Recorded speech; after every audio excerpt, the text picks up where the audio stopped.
So yun mga bossing, nagkamit tayo ng mini driving lights.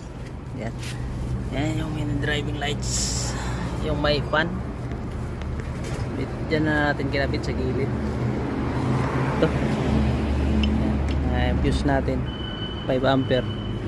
Tapos kasi may ilaw tong, nailaw siya pag nakaandar, nilagyan natin ng switch. So itong blue white tinanggal natin, nilagyan natin ng switch.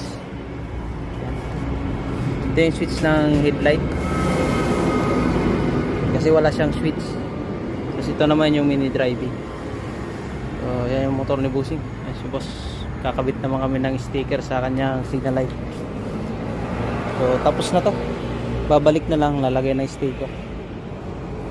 So yun.